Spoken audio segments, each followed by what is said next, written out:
Indiana Newsdesk is made possible in part by the following. Indiana University's Center for Applied Cybersecurity Research, presenting Security Matters with tips for improving online security in 3 minutes or less. Main Source Bank, headquartered in Greensburg, Indiana, offering products and services to fit every stage of life.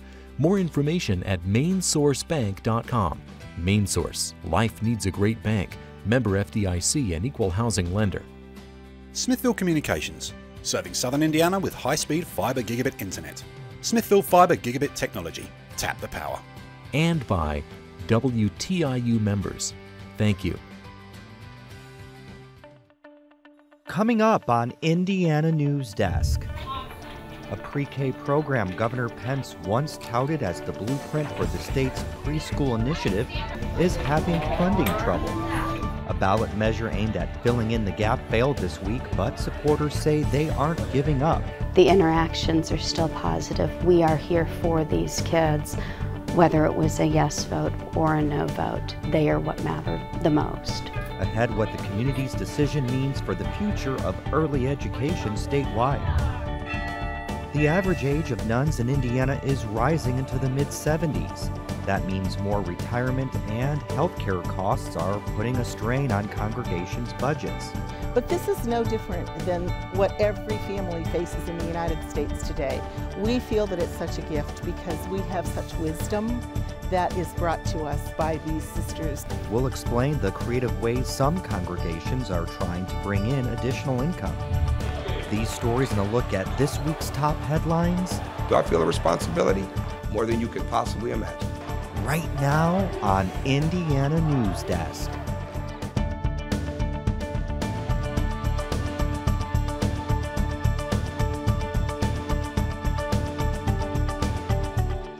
Hello, I'm Joe Wren and welcome to Indiana Newsdesk.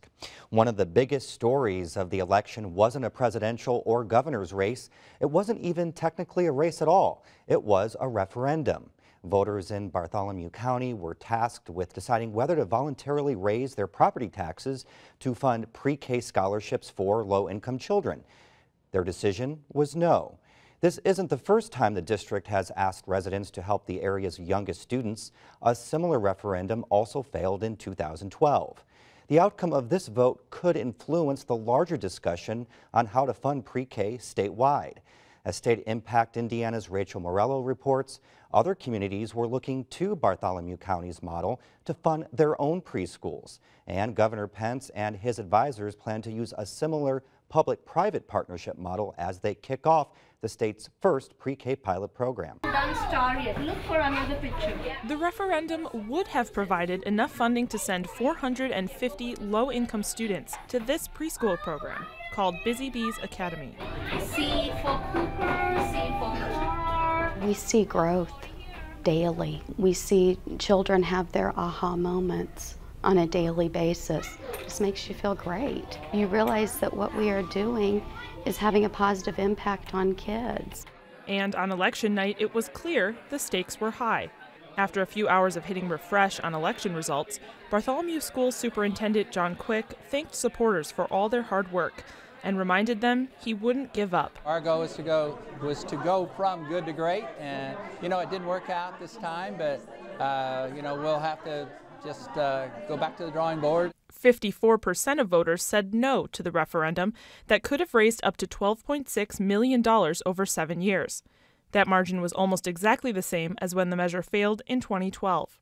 Referendum supporters say they aren't sure where the group went wrong this time around. I'm convinced this time the populace was much more educated about what it was. I think maybe it's different financing, and that's a kind of a state level challenge because there's not much available to us. State lawmakers implemented property tax caps in 2008.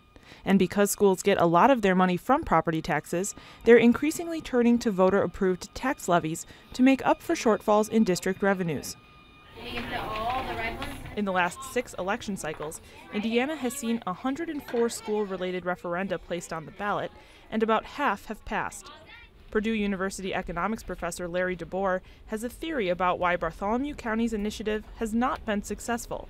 He says it could be an issue of timing. In May, you attract the people who are really interested in the referenda question, and that includes the parents whose children directly benefit from whatever the referenda is proposing. In November, you attract people who are interested in statewide and national elections who may not even know that there is a referenda on the ballot. And DeBoer says it might be to Bartholomew County's benefit to try again. They may not have any other choice. Almost all of the school funding comes from either the state aid formula or property taxes. There's a sliver from the federal government, but if you're talking about a big program that's going to need money for operating costs and teacher salaries year after year after year, boy, that's hard to finance that with a grant. Bartholomew County leaders say they're confident they'll find other revenue for Busy Bees Academy. What they're more concerned about is what their community's decision could mean for the future of early education statewide. Earlier this year, Governor Mike Pence signed legislation approving a small-scale pre-K pilot program for low-income 4-year-olds, which will start in January. The program relies on existing money from the state's Family and Social Services Administration, as well as matching funds from groups within the 5 chosen communities. Pence has said he favors a local organic approach rather than a top-down mandate to enhance early education in the state. And that's why some pre-K supporters question why the governor didn't make a stronger push for the BCSC measure to pass. You know, Governor Pence made a point of saying, don't want federal dollars because you typically like the down the road hooks that come with it. And I get that. But he'd also at the same time said, as a state, we're going to spend $10 million of our dollars to run these 5 pilots this next year. In some other parts of the state, Indiana communities are finding financial support for their own programs. Just this week, Indianapolis Mayor Greg Ballard reached an agreement with his city-county council to free up $20 million in city funds for his pre-K initiative. And Columbus pre-K supporter Kathy Oren says that should give other neighborhoods hope. Every community is different. I would say every community needs to look at what the challenge is, what is the gap in their community, how many students are being served. No matter where funds come from or how long it takes to find them, Bartholomew County Consolidated Schools Pre-K Director Kathleen Holliday says parents and all other community adults should keep in mind what and who they'll be working for. We are here for these kids, whether it was a yes vote or a no vote. They are what mattered the most. For now, Bartholomew County School District officials will likely divert some Title I money being used in the area's other public pre-K programs toward Busy Bees. They're also planning on talking to their private community partners to discuss possible next steps. They could also wait and hope the state's pre-K pilot is successful, so lawmakers expand the program and provide more state funding. And now for a look at this week's top stories, we go to Alex Dirkman. Thank you, Joe. The Indiana Supreme Court is upholding the state's right to work law. The controversial measure, which sparked protests when the legislature passed it in 2012, bars union contracts that require non-members pay fees for representation. The union's attorney says he's considering appealing the ruling to the U.S. Supreme Court. That lawsuit would seek clarification for whether federal labor law requires unions to represent non-members. Indiana's economy could grow next year, but at a pace below the national average. That's the predictions made by a panel of economists from the Indiana University Kelley School of Business in their annual outlook. Indiana Business Research Center economist Tim Slaper says economic growth in Indiana has lagged the nation since 2010, largely because its economy is heavily focused on manufacturing. And manufacturing did very well right out of the gate in terms of the Great Recession. It was a manufacturing recovery, if you will. But after that, what became more important is the growth of other services. The panel expects the state's unemployment rate to drop to below 5.2%, the lowest since May of 2008. The race for the Republican nomination to be the next Indianapolis mayor is opening up. Current Mayor Greg Ballard announced Wednesday he will not seek a third term in 2015. Ballard says his decision is personal and not political. As far as potential candidates are concerned, Republican State Senator Jim Merritt says he's seriously considering a run, and former U.S. Attorney Joe Ogset is seeking the Democratic nomination. GOP leaders say this week's election are an affirmation of the work they've been doing at the State House. At the GOP headquarters in Indianapolis on Tuesday, Republican after Republican celebrated their wins. The GOP candidates swept the 3 statewide races for auditor, treasurer, and secretary of state. Governor Mike Pence called it a historic night. Each one of them, I believe, made history by the fact that they were among the most qualified people to ever seek these offices in the state of Indiana.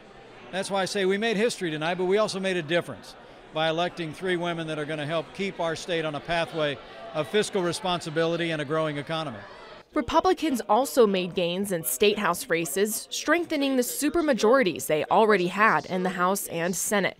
Democrats were disappointed with the night, but blamed the low voter turnout for their poor showing. You know, this is tough.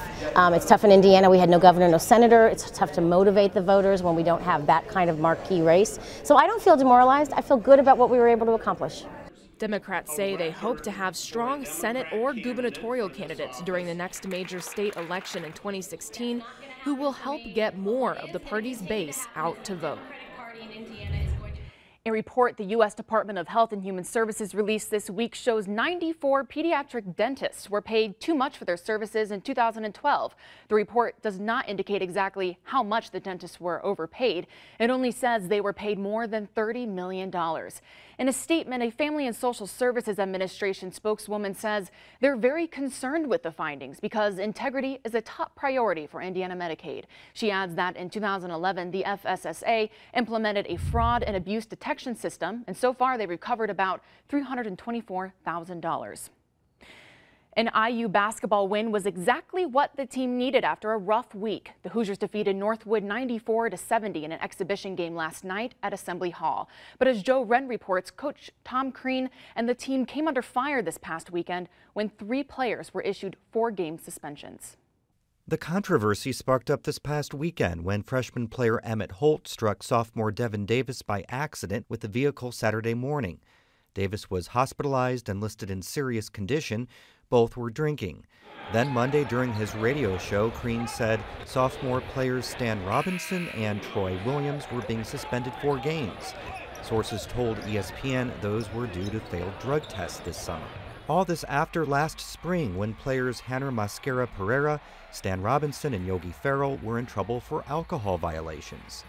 National media, former players, and fans question whether Tom Crean could keep his job. I'm speaking for a lot of former players when I say we are embarrassed by what the hell's going on here. Now, this thing means a lot to us. So the day before their first game of the season, Crean spent the afternoon addressing the media. It's got to start at the beginning. Who has the courage, okay, and the conviction of their own values, but of their friendships to say, no, we're not doing this? Crean says that means working with parents, too. Redshirt junior Nick Zeisloft says players need to keep each other accountable for their actions on and off the court. I can see each and every one of us as a team and all my teammates growing up from here on out and understanding that here at IU is bigger than each and every one of us. Crean says Davis is starting to recover, adding that he can now stand and walk. A harsh reality of how long the recovery process will be. But how long it will take the Indiana basketball program to recover depends on the team and their fans. Suspensions weren't long enough. I think we could have gone a few more games, not include the exhibition games as part of the suspension. During the Big Ten season or Big Ten schedule, they're going to need them. Next up, the Hoosiers play the University of Indianapolis Monday night at Assembly Hall. Crean spent most of this morning with Devin Davis at IU Health Bloomington Hospital. Davis suffered a traumatic brain injury and is undergoing physical and speech therapy. He's also being transferred to a hospital in Indianapolis for additional rehab. Indiana is seeing long-term improvement in preventing premature births. The state's preterm birth rate went up 0.1% from 2012 to 2013, but since 2006 it has dropped from more than 13% to 11%. The nonprofit group The March of Dimes attributes the decline to increased awareness efforts aimed at reducing medically unnecessary early births. The state's last old-growth forest that's located just outside of Shelbyville is being preserved. Casey Kuhn has more. 88-year-old Phil Meltzer was born in a small house on the land his family has owned since 1857. Well, I remember one time when we was kids, we built a little cabin out in the woods, and we went coon hunting. Meltzer Woods has also been in the Meltzer family for over 150 years, and the trees have been left untouched, making it the last old-growth forest left in Indiana. The walnut and oak were worth quite a bit of money. And I could have got quite a bit of money just selling those trees and kept the woods. But with the woods cut over, it wouldn't be the same. Now, the Central Indiana Land Trust has bought the 48 acres of woods plus a few more acres of fields for $288,000. His father, Brady Meltzer, was fairly well known. And as a local lawyer, I end up being fairly well known. And so my son, who's also a lawyer, joked the other day that that Grandpa is kind of like the missing generation. But I'm glad that he's done this, and it'll certainly put his name on the community. The Land Trust will preserve the woods and build a parking lot nearby so visitors can come and hike through the forest by 2016, the same year as Indiana's bicentennial. And Joe, Casey says she wasn't able to get to it because of the poor weather, but there is a 100-foot tall bur oak tree in the forest that is over 400 years old. Wow, 400 years old. Yes. Amazing. Thanks, Alex. Yes. Coming up next on Indiana Newsdesk. Rising healthcare costs are leaving congregations of nuns searching for new ways to pay for their aging sisters. We'll explain how they got here and what they're doing about it. Would you run a 50-mile race? We'll introduce you to someone who's run more than 25 of them. These stories right here on Indiana Newsdesk. The fact that PBS is the most trusted media outlet in the country means a great deal to me. We live now in the most multicultural, multiracial, multi-ethnic America ever. There are a lot of voices in this country that need to be heard. I think that my job is to help Americans re-examine the assumptions that they hold, to expand their inventory of ideas, and hopefully to introduce Americans to each other. And we take that challenge seriously every day.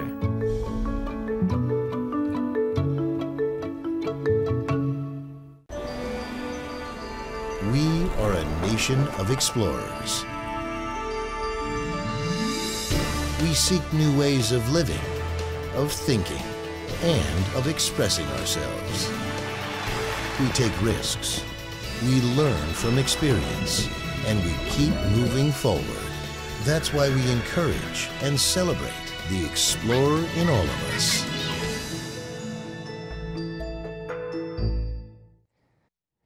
Welcome back to Indiana Newsdesk. I'm Joe Wren.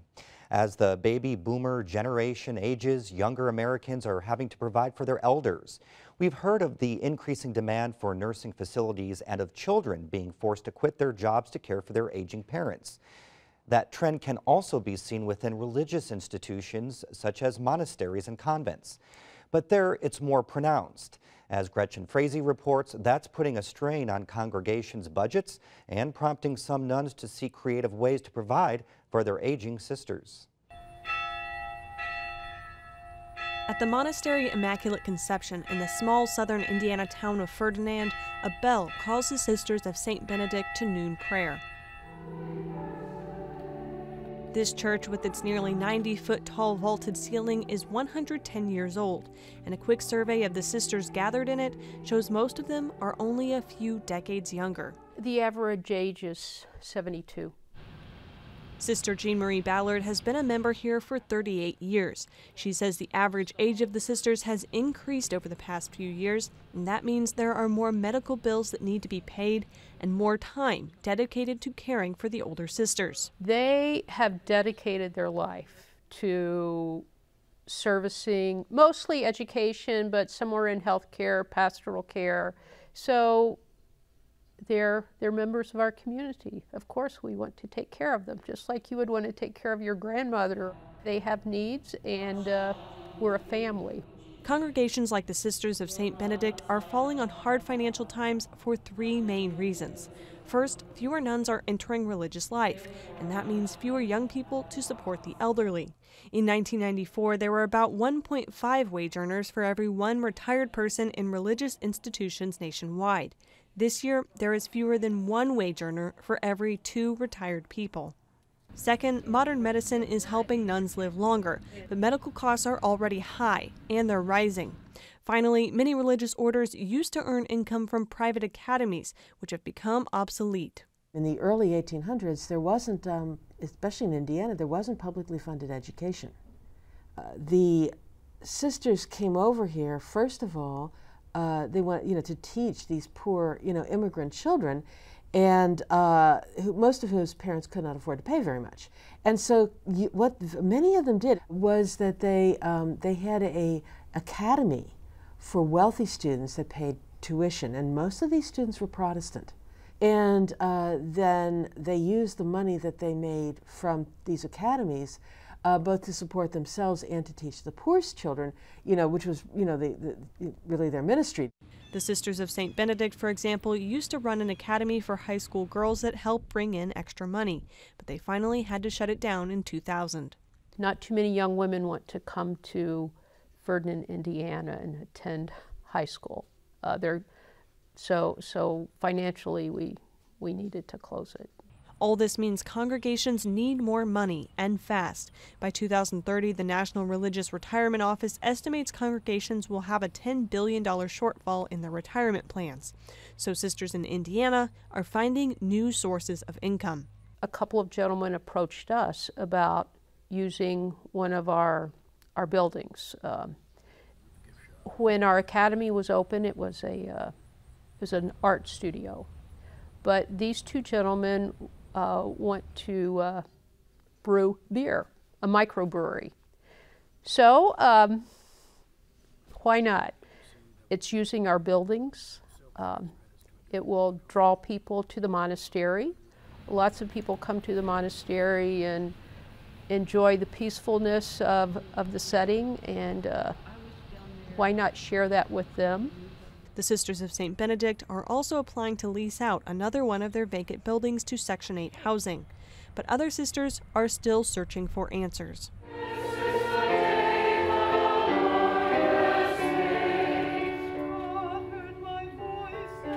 Members of the Sisters of Providence of St. Mary of the Woods near Terre Haute gathered to celebrate their founder, St. Mother Theodore Guerin, whose shrine was completed last month. The average age of the congregation is probably in its high 70s.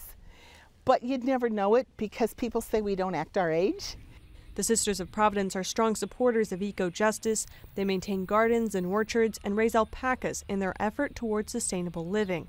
But last year, their concern for their aging sisters led them to explore whether oil drilling on their land would be an option. We had hoped that drilling for oil would be our nest egg, and in fact, it proved not to be. The oil company CountryMark tested and decided there wasn't enough oil to drill. Many of the sisters were relieved, but it also left them searching and praying for a solution. The Eco Justice Center is probably never going to be the thing that helps us make a lot of money. However, we don't know what the future might be. We don't know if perhaps there might be some other uses for some of our buildings, our property. But Sister Paula says, like many of Indiana's religious congregations, they continue to hope and are confident they'll continue their mission for years to come. We're women of Providence, and so we have always relied on Providence to carry us through. Mother Theodore said in 1843, "Let us trust in the Providence that thus far has never failed us." It's 2014. Providence has never failed us, so we're hope-filled, we're trusting. The way is not yet clear, she said. Grope along slowly, be patient, be trustful, do not press matters. That's the stance we take. The National Religious Retirement Office does have a fund they distribute to congregations each year, but nuns in Indiana say it's not enough to cover their cost, and they can't be sure people will keep contributing to the fund. And the microbrewery we mentioned, the owners say they hope to open by next spring. The Owen Putnam State Forest Ultra Marathon is back after a hiatus last year, and distance runners around the Midwest are preparing for tomorrow's muddy, hilly test of endurance. This year, the race features 3 variants, a 50-mile, a 50K, and a 14-mile fun run. It begins and ends at Rattlesnake Campground outside of Spencer. Co-director Bob Sisko worked to bring the marathon back to Spencer. It was the first ultramarathon he ran, and he says most people enter for the personal challenge. When you're out there at 40 miles, ankle-deep mud, and you want to quit, the struggle's not with the other guy you're running with, the struggle's with yourself. The 50-mile run often takes about 12 hours to complete, so aid stations supply runners with food and hydration every 5 miles. Cisco says about half of those who attempt the run make it to the finish line. Runner Scott Breeden has done about 25 ultramarathons around the country and says this is one of the toughest races of its kind in the Midwest. He says that's because of its rugged nature and because the track was created for horses, giving it steeper inclines. The sport has really taken off since then, especially in Indiana and in Bloomington. So now you've got, probably 200 more runners that are interested in running these events than you had, 4 or 5 years ago. Breeden says the race creates a sense of camaraderie between runners who face the challenge together. Sitting down after running 50 miles, it's just sitting and relaxing has a whole different meaning at that point. And that report by Drew Dodlin. The ultra marathon starts at 7 a.m. tomorrow. The 14-mile fun run starts at 8. That's the end of this program, but our work continues online as we cover the news in southern Indiana throughout the week at WTIUnews.org. Have a good weekend. Indiana Newsdesk is made possible in part by the following: Indiana University's Center for Applied Cybersecurity Research, presenting Security Matters, with tips for improving online security in 3 minutes or less. Main Source Bank, headquartered in Greensburg, Indiana, offering products and services to fit every stage of life. More information at mainsourcebank.com. Main Source, life needs a great bank. Member FDIC and equal housing lender. Smithville Communications, serving southern Indiana with high-speed fiber gigabit internet. Smithville Fiber Gigabit Technology. Tap the power. And by WTIU members. Thank you.